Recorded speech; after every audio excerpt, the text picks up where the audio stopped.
how did Russia get into this position in Ukraine to start with? Did they just say, oh, we're just going to invade it and take over the country?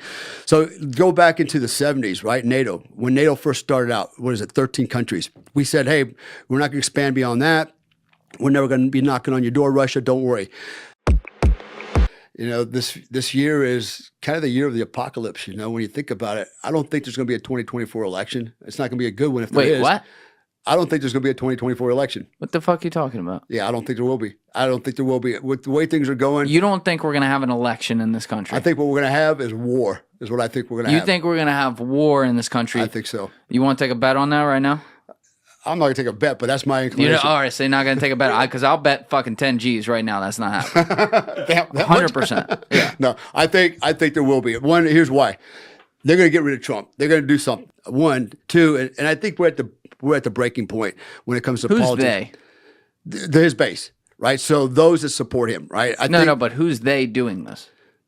Well, obviously it's the opposition, right? The left, the party on the left, the Democrats, for example, the powers that be, so forth. That are actually pulling all the strings right now. I don't think there's going to be an election. I think we're also going to be in a war with Russia by the end of the summer. Not because the Russians are bad, and I know that sounds really bad, but a lot of people don't think about how did Russia get into this position in Ukraine to start with. Did they just say, oh, we're just going to invade it and take over the country? So go back into the 70s, right? NATO. When NATO first started out, 13 countries. We said, hey, we're not going to expand beyond that. We're never going to be knocking on your door, Russia. Don't worry. Here we are, 30 countries later. We're on their door. And we're doing the same thing that Russia did when John Cuban Missile Crisis. The Cuban Missile Crisis, right? It's like, get your missiles off that island, get them off our doorstep, and we're going to war. And it did. So we did the same thing, but we didn't back off. And I don't believe that the Russians' goal is to take all of Ukraine back. It's certain provinces or portions of that country. And here's the other irony, right? So you have the Azov brigades, right? What are they? They're Nazi brigades. Literally, they're wearing swastikas, okay?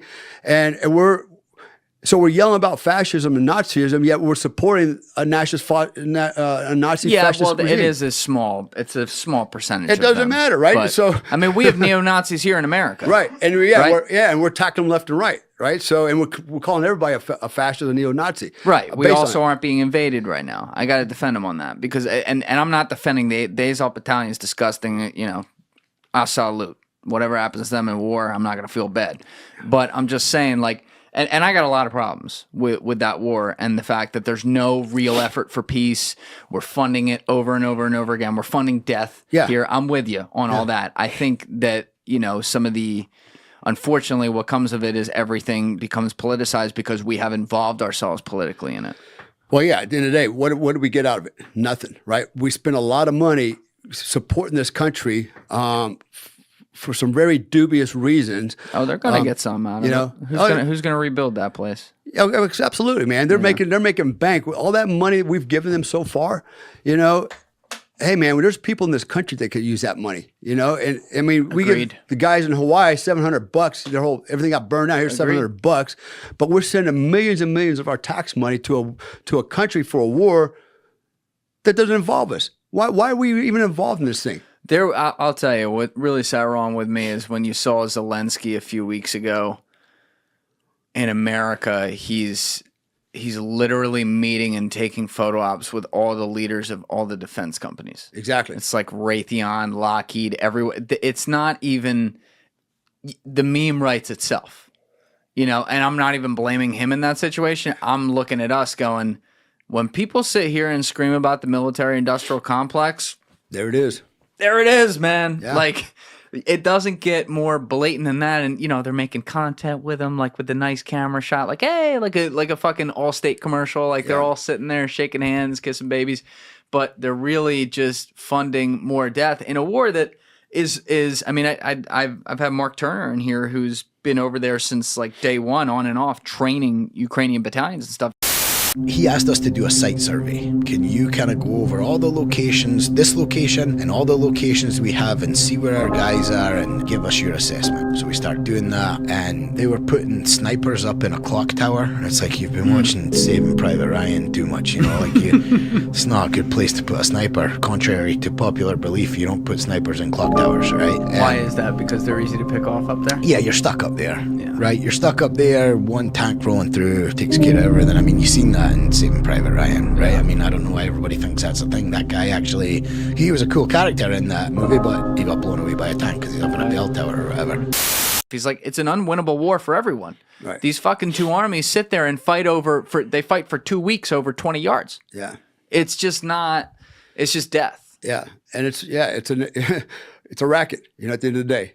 War is a racket, so to speak. And it is. And unfortunately, I hate to, be the one to say that, but I've given... But you profit off that racket, though, too, doing what you do, no? Unfortunately, I do, Well, fortunately for me, I do. But it is what it is, People need my help. And look, at the end of the day,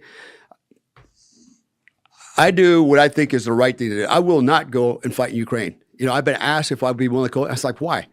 I ain't got nothing to do with us. And not only that, I don't agree with that war, okay? So there's a part of me, a moral side of me, that picks and chooses the fights I want to get involved in. If you said to me, hey, do you want to go to wherever, Yemen, and kill ISIS or Al-Qaeda, sign me up. Fuck yeah. You're going to pay me money, I'll go do it, because I've seen what they're capable of doing, right? And so I don't have a problem with that. Somebody's got to do it. And if you can't do it and you need me to do it, okay, if you're paying me, I'll go do it. And, God is my money. No, actually, you know what? At the end of the day, if I'm going to take a risk, I won't be paid for it because I got family too that I need to feed, right? So, but I'm going over this to help people, hopefully, and get rid of the evil that would destroy everybody else. Same thing with Afghanistan and Iraq. I've seen the evil that these people are willing to do. And most people sit, behind their computer at their TV at home, and they've just never been there. But once you've been there and you've seen it, it's like, man, Well, I want to go back to that too, because you've been talking about Iraq a little bit, and I don't want to back down from my opinions that when I'm sitting across from guys like you who I respect, who were there, and I always do say this about that war, as someone sitting in an armchair who didn't fight in it. The guys who go there, the guys who do the job, you guys are following orders. You're doing what you're supposed to do. I got all the respect in the world for that. And I think the military gets put in a bad position because they got to answer for decisions that happen in Washington, D.C. that they don't get to make, no matter how high up they are in many cases. But you look at that war, obviously Saddam, bad guy, like not good guy. His sons were horrible. His reign was tyrannical. He was sociopathic. At the same time, though, I do always struggle with the idea of two things. Number one, is it our job to be the world police at all times in all places? And number two, did we not end up leaving it worse than we found it? Because I would argue that as bad as he was and as awful of a person as he was and the things he would do that you laid out tragically, some of the examples of how bad it would get, it was at least more controlled than it is now, where it's just this power vacuum of almost tribes of terrorism that is ripe for the taking. Well, exactly. And I totally agree, right? We should not be policing the rest of the world. And two, classic example, Kabul, 20 years. And what do? We hand $80 billion worth of equipment over to the Taliban. And what for what? For not. And I always bring this argument up too. It's very true. We went in there with a historic at the time paramilitary operation, took control of the situation. The one thing we failed to do was actually get bin Laden himself. We got to that 10 years later. And then all the resources started going to Iraq.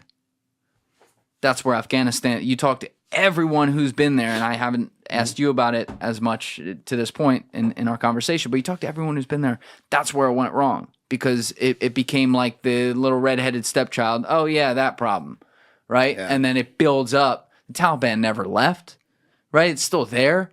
And then 20 years later, it's the same as it was when we left it. Yeah, probably worse, actually. Probably worse, yeah. Yeah, again, look, you can't blame the military for any of that, okay? Sure. You got to blame who? The politicians. Yes, I agree. And the politicians answer to the American people. Okay, so why are the American people not holding politicians accountable?